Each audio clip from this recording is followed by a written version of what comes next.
오늘 보건복지부에서 99명 대면 예배를 교회에 대해서 허용하는 방침을 내렸습니다. 그로 인해서 발표가 많이 되고 있습니다. 한교총에서도 아쉽지만 환영한다는 뜻을 밝히기도 했습니다. 지난 일 이후에 여러분들이 궁금하셨던 것처럼 은평제일교회에서 방호복을 입고 하는 그런 조치도 있었고, 그 과정에 있었던 걸 좀 말씀드릴 필요가 있을 것 같습니다. 오늘 대면 예배를 19명에서 99명으로 늘리게 됐는데, 이 과정에 또 성령의 역사하심이 있었습니다.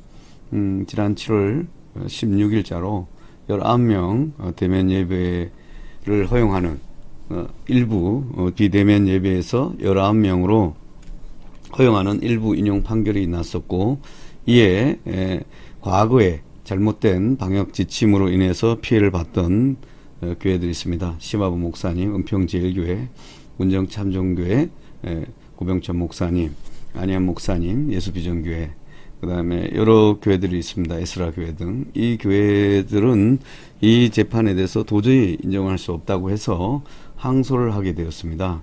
그래서 항소를 했던 재판을 의미가 있는 것은 7월 14일부터 7월 24일까지 12일부터 24일까지 2주간 했던 그것이 1차 고시였고, 2차 고시를 바꿔서 24일부터 7월 25일부터 8월 8일까지 2차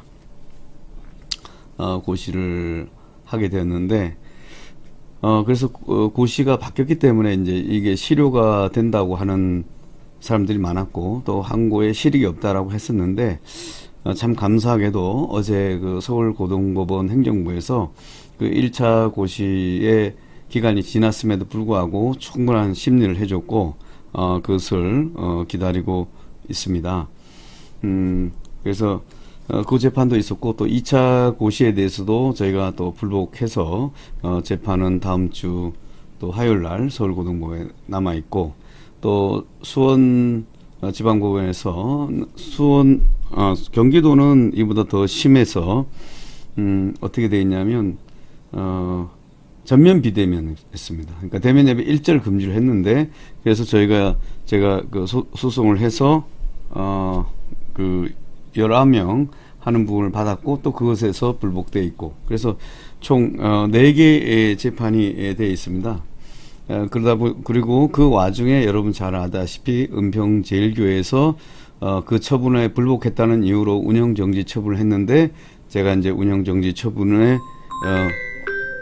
함으로 인해서 승소하게 되었죠. 그래서 이제 그걸로 인해서 220명을 했는데도 허용이 됐고, 하여튼 이런 여러 가지 과정이 있으면서 그 와중에 이제 사랑제일교회는 또 폐쇄를 전제로 한 청문회 절차를 진행하고, 또 2차 20일간 운영정지 처분까지 되고 있는 이런 상황이 되었습니다. 그래서 하여튼 사건들이 여러 가지 동시다발적으로 좀 많이 진행되고 있었는데, 다행히 이제 그런 저희들이 계속적으로 문제 제기를 하고, 또 그러는 과정에서 저희가 했던 것처럼 시설 규모나 이런 것들이 형평성에 있다는 거, 종교의 자유나 이런 걸 떠나서 가장 기본적으로 형평에 맞지 않는다는 거, 그 다음에 역학조사의 결과에 따라서 하지 않는다는 이 부분을 강하게 변론했더니, 법원에서도 참 문제점을 많이 수긍하게 되었고, 그런 부분들이 이제 아마 정부 측에서 많이 전달된 것 같습니다. 그래서 자기들이 곤혹스러웠는지 이것을 99명으로 했지만, 이 자체도 지금 문제가 있는 겁니다. 그래서 다음 주 월요일 날 프레스센터에서 자유목회자 인터넷 모임 협회의 주관에 대해서, 또 17개 광역시군구 목회자 모임이 주관돼서 제가 기자회견을 하게 되어 있습니다. 그래서 이 기자회견을 통해서는 우리가 여러 가지 잘 아는 얘기를 저는 강하게 얘기하기보다도 이 대면 예배를 하는 교회와 비대면 예배를 하는 교회들이 있었고요. 또 정부 방침에 어느 정도 인정을 해야 된다는 교회도 있었고, 이것은 잘못됐기 때문에 강경하자고 하는 교회들이 있었습니다. 가장 중요한 것은 이 사건의 가장 근본 원인은 질병관리청의 잘못된 부분이거든요. 그러니까 마치 사단과 같은 역할을 한 거죠. 자기들이 잘못해서 그걸 속여놓고, 그러고 나서 형제와 같은 교회들을 대면 예배를 하느냐, 찬성하느냐, 지지하는가에 따라서 이간질식으로 사라져 있기 때문에 제가 보는 그 원인을 잡아서 문제점을 지적해야 될 것 같았어요. 그래서 이 사건의 원흉이 된 질병관리청, 정은경 개인 이를 포함해서 이제 소송이 들어가 있습니다. 그래서 자세한 내용은 월요일쯤에 기자 회견을 통해서 할 것이고, 결국은 가장 잘못된 것은 질병관리청에서 예배를 통해서 감염이 없는데 마치 예배가 있는 것처럼 했다는 거, 또 과거에 좀 잘못된 게 있다고 한다면 솔직하게 사과를 하고 바꿔야 되는 것이고, 또 설령 예배를 통해서 감염이 나올 가능성이 있다고 한다면 교회 앞에 나가서 설득해야죠. 나와서 정말 지금 상황이 너무너무 위태로우니까 예배를 꼭 좀 이렇게 해달라고 하면 내가 언제까지 이걸 조치를 하겠다라고 하면 어느 교회가 그걸 반박을 하겠습니까? 그런데 그런 걸 없이 예배를 통해서 감염이 없음에도 불구하고 예배를 중단하겠다는 이 조치를 취한 것이 가장 큰 잘못된 것 같습니다. 그리고 99명이라는 것도 코미디고요. 11명도 제가 이제 재판 과정에서 알게 됐는데, 어떻게 11명 정했냐 했더니 그냥 방송 요원 숫자 계산하다 그렇게 나왔다 그러더라고요. 이게 과학적인 것도 아니고. 그러면 방송 요원 하는 숫자가 왜 갑자기 대면 인원 숫자가 됩니까? 이게 이제 말이 안 되는 것이고요. 더 나아가서 이번에 또 갑자기 느닷없이 10% 하더니 또 199명으로 제한해요. 10%도 인정할 수 없는데, 왜냐하면 모든 업종에서 저렇게 제한할 필요가 없고 예배에 대해서 단 한 차례 감염도 없는데 왜 저런 조치를 해야 되겠습니까? 그래서 방역, 우리나라 중앙재난대책본부에 하는 방역 자체가 문제가 있는 거기 때문에 저 부분은 계속적으로 시정돼야 될 것이고요. 어쨌든 가장 중요한 것은 우리가 이제 예배하는 과정에서 요한복음 4장에 있는 것처럼 예루살렘도 말고, 수가성 여인에게 한 말이죠. 사마리아도 말고 내 말을 믿으라는 거예요. 아버지께 진정으로 예배해야 된다는 것이고요. 그게 영과 진리로 예배드려야 된다는 부분이 다시 한번 강조돼야 되는데, 제가 이 솔직한 가슴 아픈 진실인데, 이 예배가 폐쇄됐으니 은혜를 많은 분들은 이 예배를 못하게 되니까 그 답답함을 많이 얘기하시는 거죠.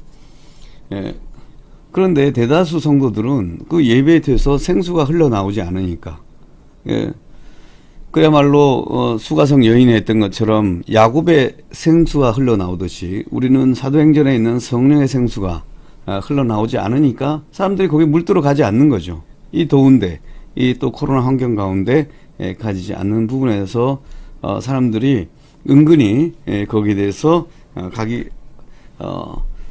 마음으로 가기 싫었는데 잘 됐다, 이렇게 하는 식으로 됐던 부분도 있거든요. 그래서 이 교회가 근원적으로 아데 폰테스, 원래 샘 근원, 종교개혁이 하게 된 게 캐치프레이즈가 아데 폰테스, 그 샘 근원으로 돌아가자는데, 그 샘, 즉 사도행전에 2장 있는 성령의 생수, 십자가에 설라는 오순절에서 그 성령의 생수로 다시 돌아가지 않는다면 많은 사람들이 예배 드리는 거 지금 가겠지만 아마 이제 100% 허용한다 하더라도 이전과 다른 모습을 보일 가능성이 높습니다. 그래서 우리가 보다 본질적인 부분을 더 많이 생각해야 될 것 같습니다. 어쨌든 월요일 날 기자회견을 프레스센터에서 제가 하게 되는데, 이것을 위해서 기도해 주시고요. 이걸 통해서 한국교회의 예배가 다시 정상화되고, 또 잘못된 방역된 부분이 드러나서 시정되는 그런 조치가 더 될 수 있도록 기도해 주시면 좋겠고요. 아울러서 우리 뭐 대면이든 비대면을 떠나서 우리가 영적인 본질적인 부분, 가장 근원조했던 샘 근원. 그러니까 우리가 초대교회에서 초대교회도 그렇고 한국교회 가장 부흥과 전성기에 했던 예수 이름을 선포했고 예수 보혈을 선포했고 또 성령을 통해서 거기서 많은 사람들이 치유와 기적을 통해서 만족함을 얻었기 때문에 그런 역사들이 일어났기 때문에 그것을 다시 한번 회복하는 그런 또 그것을 위해서 기도하는 그런 계기가 됐으면 좋겠습니다. 오늘 또 많은 분들 이렇게 또 오랜만에 뵙게 됐는데 하여튼 우리